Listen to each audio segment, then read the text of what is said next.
दोस्तों, रांची के मैदान पर भारत और दक्षिण अफ्रीका के बीच पहला वनडे कुछ ऐसा खेला गया जैसे एक फिल्म। ड्रामा, रोमांच, तेज बल्लेबाजी, गिरते विकेट और आखिर में भारत की शानदार जीत।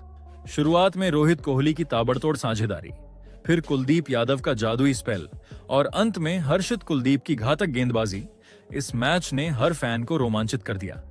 दक्षिण अफ्रीका ने आखिरी ओवर तक मुकाबला लड़ाया, लेकिन भारत ने जीत दर्ज करते हुए सीरीज में 1-0 की बढ़त हासिल की। जी हां, इस वीडियो में हम आपको आज के खेल का पूरा हाइलाइट्स बताएंगे, तो वीडियो को अंत तक जरूर देखें। और अगर वीडियो पसंद आया तो एक लाइक जरूर करें।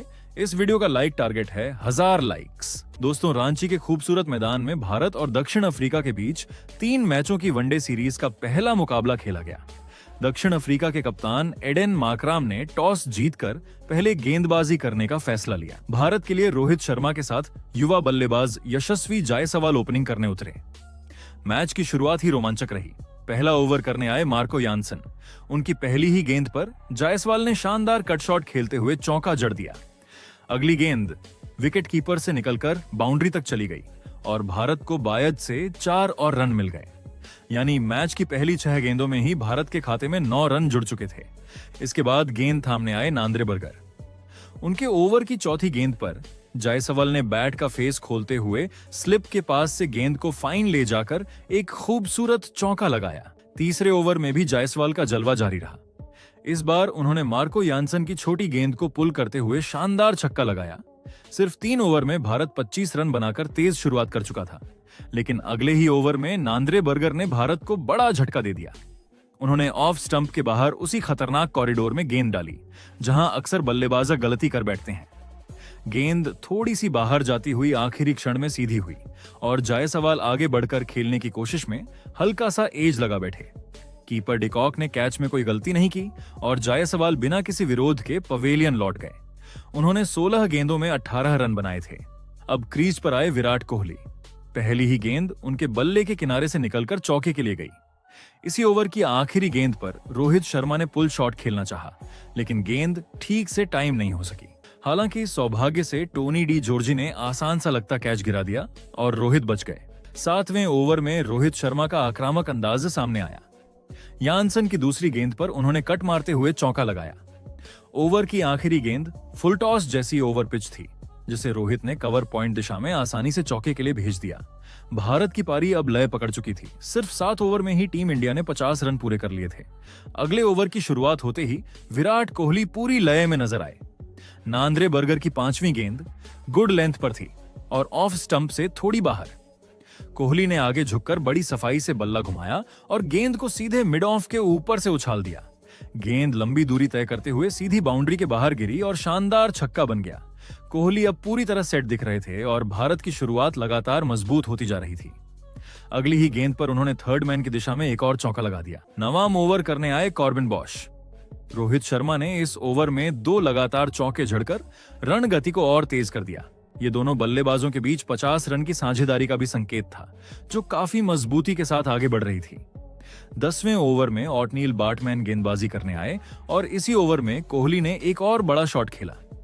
वह पिच से आगे बढ़े और गेंद से अपने लिए जगह बनाते हुए शानदार स्ट्रेट शॉट लगाया।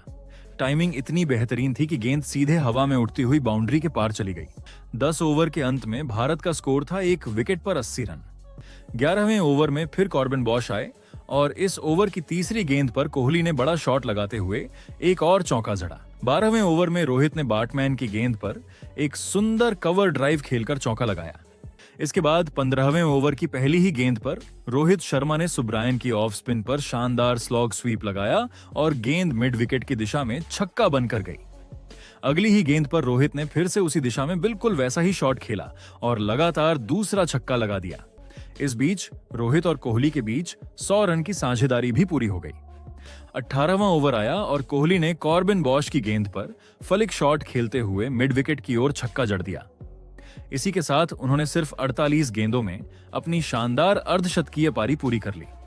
अगली ही गेंद पर कोहली ने डीप पॉइंट के ऊपर से एक और गगनचुंबी छक्का लगाया, जो उनकी फॉर्म का स्पष्ट सबूत था। इसके बाद 19वें ओवर में रोहित शर्मा ने 1 रन लेते हुए अपनी 60वीं वनडे 50 पूरी कर ली। 20वें ओवर में मार्को यानसन गेंदबाजी करने आए और रोहित ने उनकी गेंद को पुल शॉट के जरिए छक्के के लिए भेज दिया। 20 ओवर खत्म होने पर भारत के 150 रन पूरे हो चुके थे। 22वें ओवर की शुरुआत होते ही विराट कोहली ने एक बार फिर अपनी खूबसूरत बल्लेबाजी का प्रदर्शन किया।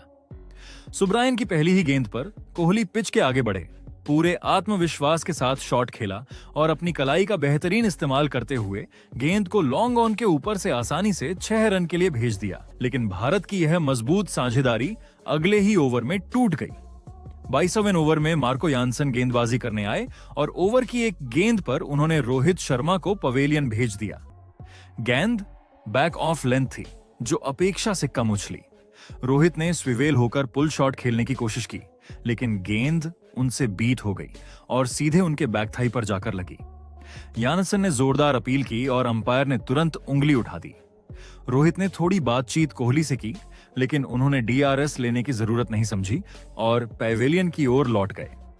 रोहित शर्मा ने इस पारी में 51 गेंदों में 57 रन बनाए। इसमें उन्होंने 5 चौके और 3 शानदार छक्के लगाए। इसके बाद क्रीज पर आए ऋतुराज गायकवाड़। रोहित के आउट होने के बाद भारतीय पारी की गति थोड़ी धीमी हो गई। लगातार 3 ओवर तक कोई बाउंड्री नहीं आई और रन गति हल्की गिर गई। लेकिन 25वें ओवर में कोहली ने सुब्रायन की गेंद पर एक शानदार कवर ड्राइव खेलकर चौका जड़ा और भारतीय पारी को फिर से थोड़ा गति दी। भारत संभलकर खेल ही रहा था कि 27वें ओवर में एक और बड़ा झटका लग गया। ओटनील बाटमैन की गेंद पर ऋतुराज गायकवाड़ आउट हो गए। गेंद गुड लेंथ पर थी और गायकवाड़ ने ऑफ साइड में ड्राइव खेलने की कोशिश की। गेंद तेजी से पॉइंट की दिशा में गई, जहां ब्रेविस थोड़े अंदर पोजीशन में खड़े थे। गेंद बेहद तेजी से उनके दाईं ओर उड़ी, लेकिन ब्रेविस ने अद्भुत फुर्ती दिखाते हुए एक हाथ से शानदार कैच पकड़ लिया। पूरा मैदान हैरानी से भर गया। ये एक सुपर ह्यूमन कैच की तरह था। गायकवाड़ 14 गेंदों में 8 रन बनाकर आउट हुए और भारत का तीसरा विकेट 183 के स्कोर पर गिरा। इसके बाद बल्लेबाजी करने आए वॉशिंगटन सुंदर को अपना खाता खोलने में 6 गेंदें लग गईं, लेकिन उन्होंने जिस शॉट से रन बनाया वह शानदार था। बर्गर ने ऑफ स्टंप के बाहर शॉट गेंद फेंकी और सुंदर ने पीछे झुकते हुए बेहतरीन रैंप शॉट खेला। गेंद थर्ड मैन के ऊपर से जाती हुई सीधे बाउंड्री के पार छक्के में तब्दील हो गई। अगले 2 ओवरों में भारत को सिर्फ 6 रन मिले। 30 ओवर के बाद भारत का स्कोर था 3 विकेट पर 198 रन। 30वें ओवर में वॉशिंगटन सुंदर ने 2 रन लेकर भारत के 200 रन पूरे कर दिए। लेकिन जैसे ही टीम ने यह मील का पत्थर पार किया, अगली ही गेंद पर सुंदर आउट हो गए। उन्होंने मिड ऑफ के ऊपर से शॉट खेलने की कोशिश की, लेकिन गेंद ठीक से टाइम नहीं हो सकी। कॉर्बिन बॉश ने उछलते हुए दोनों हाथों से शानदार कैच पकड़ा और सुंदर की छोटी सी पारी खत्म हो गई। वे 19 गेंदों में 13 रन बनाकर आउट हुए, जिसमें एक छक्का शामिल था। इसके बाद 6ठे नंबर पर बल्लेबाजी करने उतरे कप्तान केएल राहुल। 32वें ओवर में उन्होंने कॉर्बिन बॉश की गेंद पर खूबसूरत चौका लगाकर अपनी पारी की शुरुआत की। हालांकि भारत के लगातार विकेट गिरने से रन गति पर असर पड़ा और दक्षिण अफ्रीका ने मैच में धीरे धीरे वापसी करनी शुरू कर दी। विराट कोहली अब 90 के आसपास खेल रहे थे, लेकिन उनकी स्ट्राइक रेट धीमी हो गई थी। लगभग 4 ओवर तक कोई बाउंड्री नहीं आई थी और रन लगातार सिंगल डबल से ही आ रहे थे। 26वें ओवर की आखिरी गेंद पर कोहली ने मार्को यानसन की थोड़ी छोटी गेंद पर पुल शॉट मारते हुए मिड विकेट की ओर चौका लगाया और अपने स्कोर को 98 तक पहुंचाया। फिर आया 38वां ओवर और इसी ओवर में कोहली ने वह किया जिसका इंतजार पूरा मैदान कर रहा था। उन्होंने गेंद को थर्ड मैन के पास से खूबसूरती से गाइड करते हुए चौका जड़ा और वनडे करियर का अपना 52वां शतक पूरा किया। ये शतक 102 गेंदों में आया और उनकी पारी में 7 चौके और 5 छक्के शामिल थे। शतक के बाद कोहली जैसे किसी और ही मोड में चले गए। उन्होंने तुरंत गियर बदल दिया और रन तेजी से बनाने लगे। 39वां ओवर सुब्रायन लेकर आए और इस ओवर में कोहली ने तूफानी बल्लेबाजी दिखाई। तीसरी गेंद पर उन्होंने चौका मारा, फिर अगली 2 गेंदों पर लगातार 2 छक्के जड़े। पहला शानदार स्लॉग स्वीप करते हुए लेग साइड में और दूसरा फुल टॉस पर लॉन्ग ऑन की दिशा में। इसके बाद अगली गेंद पर उन्होंने एक्स्ट्रा कवर के ऊपर से एक और खूबसूरत चौका लगाया। इस तरह उन्होंने एक ही ओवर में 4 लगातार बाउंड्री लगाकर कुल 21 रन बटोरे। 40वें ओवर में कोहली ने ओटनील बाटमैन पर भी हमला जारी रखा। उन्होंने ओवर में 2 और चौके जड़े और रन गति को तेज बनाए रखा। अब भारत की पारी फिर से मजबूत गति पकड़ चुकी थी और दक्षिण अफ्रीका पूरी तरह दबाव में दिखाई दे रहा था। 40 ओवर पूरे होने तक भारत का स्कोर था 4 विकेट पर 264 रन, लेकिन फिर अगले 2 ओवर में टीम सिर्फ 8 रन ही बना सकी। इसी बीच 43वें ओवर में भारत को सबसे बड़ा झटका लगा। विराट कोहली का विकेट गिर गया। नांद्रे बर्गर की गेंद पर कोहली ने कदम आगे बढ़ाकर लंबा शॉट खेलने की कोशिश की, लेकिन गेंद थोड़ा धीमी थी और बल्ले का किनारा ठीक से नहीं लगा। शॉट बैट के निचले हिस्से से निकला और कवर की दिशा में गया। वहां रिकेल्टन ने 10 से 15 गज तक पीछे दौड़ते हुए हवा में आते हुए गेंद को शानदार तरीके से पकड़ लिया। ये कैच बेहद मुश्किल था, लेकिन उन्होंने आंखें गेंद पर टिकाए रखीं और गिरते हुए कैच सुरक्षित कर लिया। विराट कोहली 120 गेंदों में 135 रन बनाकर आउट हुए। उनकी इस पारी में 11 चौके और 7 छक्के शामिल थे। जैसे ही वह आउट हुए, पूरा रांची स्टेडियम खड़ा हो गया और हर तरफ से उन्हें स्टैंडिंग ओवेशन मिला। इसके बाद कोहली के आउट होने के बाद केएल राहुल का साथ देने आए रविंद्र जडेजा। 45वें ओवर में राहुल ने गियर बदला और नांद्रे बर्गर की गेंदों पर लगातार 2 गगनचुंबी छक्के जड़े। इस ओवर से कुल 17 रन आए और भारत ने 45वें ओवर में ही अपने 300 रन पूरे कर लिए। 64वें ओवर में रविंद्र जडेजा ने भी अपना हाथ खोला। कॉर्बिन बॉश की स्लोअर गेंद को उन्होंने खूबसूरती से पढ़ा और पुल शॉट के जरिए छक्का लगाया। भारत तेजी से बड़े स्कोर की ओर बढ़ रहा था। फिर 48वें ओवर में केएल राहुल ने अपनी 50 पूरी की। उन्होंने 50 गेंदों में यह उपलब्धि हासिल की। राहुल अब पूरी तरह सेट दिख रहे थे। अगले ही ओवर में उन्होंने मार्को यानसन पर हमला बोला। एक जोरदार चौका और फिर एक शानदार छक्का। ये छक्का उन्होंने रिवर्स स्कूप लगाते हुए जड़ा, लेकिन अगले ही गेंद पर राहुल ने वही शॉट दोबारा खेलने की कोशिश की और इस बार गेंद सीधे विकेट कीपर के हाथों में चली गई। राहुल ने 56 गेंदों में 60 रन बनाए, जिसमें 2 चौके और 3 छक्के शामिल थे। 50वें ओवर में कॉर्बिन बॉश ने भारत को 2 तगड़े झटके दिए। सबसे पहले उन्होंने रविंद्र जडेजा को 32 रन पर कैच आउट कराया। मार्कराम ने आसान कैच पकड़ लिया। अगली ही गेंद पर उन्होंने अर्शदीप सिंह को एक तेज यॉर्कर डालकर क्लीन बोल्ड कर दिया। आखिरी ओवर में सिर्फ 6 रन आए। इस तरह भारत ने पहले बल्लेबाजी करते हुए 50 ओवर में 8 विकेट खोकर 349 रन बनाए। दक्षिण अफ्रीका के लिए गेंदबाजी में सभी ने अच्छा योगदान दिया। सुब्रायन को छोड़कर बाकी सभी गेंदबाजों ने 2-2 विकेट लिए। दोस्तों, 350 रनों के बड़े लक्ष्य का पीछा करने दक्षिण अफ्रीका की टीम मैदान पर उतरी। ओपनिंग करने आए कप्तान एडन मार्कराम और रयान रिकेल्टन। पहला ओवर अर्शदीप सिंह ने डाला और ओवर की आखिरी गेंद पर चौका लगाकर दक्षिण अफ्रीका ने अच्छी शुरुआत की। लेकिन दूसरा ओवर आते ही मैच का रुख बदल गया। हर्षित राणा ने अपने पहले ही ओवर की पहली गेंद पर कमाल कर दिया। उन्होंने एक शानदार इनसीमर डालकर रिकेल्टन को क्लीन बोल्ड कर दिया। गेंद बैट और पैड के बीच से निकलकर सीधा मिडिल स्टंप पर लगी। रिकेल्टन खाता भी नहीं खोल सके और दक्षिण अफ्रीका का पहला विकेट गिर गया। हर्षित राणा विकेट लेकर जोश में अपने साथियों की तरफ दौड़ पड़े। अब बल्लेबाजी करने आए क्विंटन डिकॉक, लेकिन वे भी सिर्फ 2 गेंद टिक पाए। हर्षित की बाहर जाती फुल लेंथ गेंद पर उन्होंने ड्राइव खेलने की कोशिश की, लेकिन मोटा किनारा लगा और गेंद सीधे केएल राहुल के हाथों में चली गई। डिकॉक भी बिना खाता खोले आउट हो गए। दक्षिण अफ्रीका का स्कोर 7 रन पर ही 2 विकेट हो चुका था। हर्षित राणा और अर्शदीप सिंह दोनों शानदार गेंदबाजी कर रहे थे। खासकर हर्षित निरंतर सही लाइन पर गेंद डाल रहे थे। दबाव बढ़ता ही जा रहा था और 5वें ओवर में अर्शदीप ने भी सफलता हासिल कर ली। मार्क राम ने बाहर जाती गेंद पर शॉट खेलने की कोशिश की, लेकिन गेंद उनके बल्ले का किनारा लेकर सीधा विकेट कीपर राहुल के पास चली गई। कप्तान मार्कराम 7 रन बनाकर आउट हुए। दक्षिण अफ्रीका 11 रन पर ही 3 विकेट गंवा चुका था और बड़ी मुश्किल में था। यहां से टॉनी डी जॉर्जी और मैथ्यू ब्रीड्सके ने पारी को संभालने की कोशिश की। मैथ्यू ब्रीड्सके शानदार लय में दिखे और लगातार बाउंड्री लगाते रहे। 7वें ओवर में उन्होंने अर्शदीप को एक ही ओवर में 3 चौके जड़ दिए। दूसरी ओर डी जॉर्जी भी धीरे धीरे लय में आते हुए कुछ अच्छे शॉट खेलने लगे। 9वें ओवर में गेंदबाजी करने आए स्पिनर वॉशिंगटन सुंदर। पहली गेंद पर ही डी जॉर्जी लगभग आउट हो गए थे। गेंद फुल और लेग स्टंप के बाहर थी। डी जॉर्जी आगे बढ़कर खेलते हुए चूक गए। गेंद शायद हल्का सा अंदरूनी किनारा लेकर राहुल के पास गई, लेकिन स्टंपिंग का मौका बहुत मुश्किल था और चूक गया।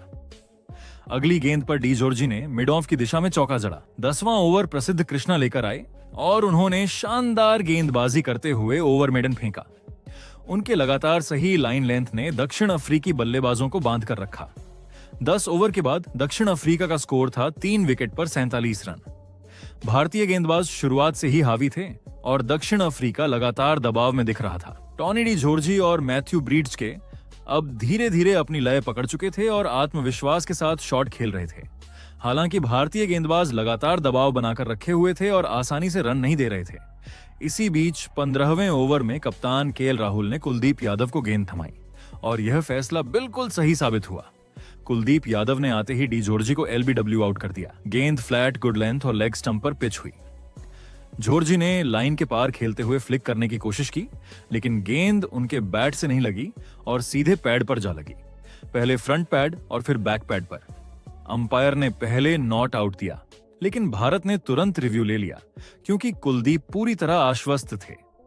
बॉल ट्रैकिंग में दिखा कि गेंद सीधी मिडिल स्टंप के टॉप से टकरा रही है। जैसे ही स्क्रीन पर परिणाम आया, विराट कोहली ने जोरदार गरज के साथ जश्न मनाया और भारत को बड़ी सफलता मिल गई। ड्रिंक्स ब्रेक भी यहीं लिया गया। डी जॉर्जी 39 रन बनाकर आउट हुए और दक्षिण अफ्रीका का चौथा विकेट 77 रन पर गिरा। अब क्रीज पर आए युवा प्रतिभाशाली बल्लेबाज डेवॉल्ड ब्रेविस। 16वें ओवर में ब्रीड्सके ने प्रसिद्ध कृष्णा की गेंद को डीप स्क्वायर लेग की दिशा में पुल करके शानदार छक्का जड़ा। इससे दक्षिण अफ्रीका की रणगति थोड़ी तेज हुई। 18वां ओवर रविंद्र जडेजा लेकर आए, लेकिन यह ओवर भारत के लिए महंगा साबित हुआ। ब्रेविस ने इस ओवर में जडेजा को 2 जोरदार छक्के लगाए, एक सीधा मैदान के बीचों बीच और दूसरा लॉन्ग ऑन की ओर। इन शॉट्स के साथ दक्षिण अफ्रीका ने अपने 100 रन भी पूरे कर लिए और पारी में गति लौटाई। 20वें ओवर में ब्रेविस ने हर्षित राणा की गेंद पर सबसे आकर्षक शॉट खेला। राणा की छोटी गेंद को उन्होंने डीप मिड विकेट के ऊपर से नो लुक तरीके में छक्का जड़ दिया। गेंद हवा में उठते ही पूरा स्टेडियम हैरान रह गया। यह शॉट उनके आत्मविश्वास और स्वाभाविक प्रतिभा को दर्शाता था। 20 ओवर के बाद दक्षिण अफ्रीका का स्कोर था 4 विकेट पर 123 रन। ब्रीड्सके और ब्रेविस की साझेदारी ने टीम को शुरुआती गिरते विकेटों के बाद संभाल लिया था, लेकिन भारत का दबाव अब भी मैच पर बना हुआ था। ब्रीड्सके और ब्रेविस के बीच 50 रनों की अहम साझेदारी हो चुकी थी, लेकिन 22वें ओवर में हर्षित राणा ने फिर कमाल कर दिया। ब्रेविस आक्रामक अंदाज में खेल रहे थे और बाहर जाती फुल गेंद को लॉफ्ट करने गए, लेकिन गेंद ठीक से बैट पर नहीं आई और स्लाइस होकर स्वीपर कवर की दिशा में गई। वहां ऋतुराज गायकवाड़ ने दौड़कर बेहतरीन कैच पकड़ लिया। हर्षित राणा ने विकेट लेने के बाद ब्रेविस को उंगली हिलाकर हल्का सा सेंड ऑफ भी दिया।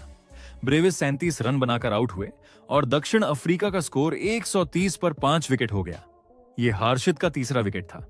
इसके बाद आए मार्को यानसन ने पहली ही गेंद पर शानदार ड्राइव खेलते हुए लॉन्ग ऑफ की ओर चौका जड़ दिया। ब्रीड्सके ने भी अपना अर्धशतक पूरा कर लिया।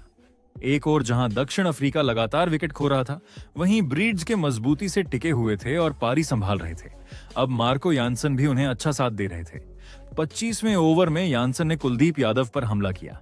पहले 2 गेंदों पर लगातार चौके मारे और फिर एक शानदार छक्का जड़ा। 25 ओवर के बाद दक्षिण अफ्रीका का स्कोर 5 विकेट पर 162 रन था। अब लक्ष्य हासिल करने के लिए उन्हें आखिरी 25 ओवर में 188 रन चाहिए थे, जबकि सिर्फ 5 विकेट बचे थे। 26वें ओवर में मार्को यानसन पूरे लय में दिखे। उन्होंने प्रसिद्ध कृष्णा की लगातार 2 गेंदों पर 2 दमदार छक्के जड़ दिए।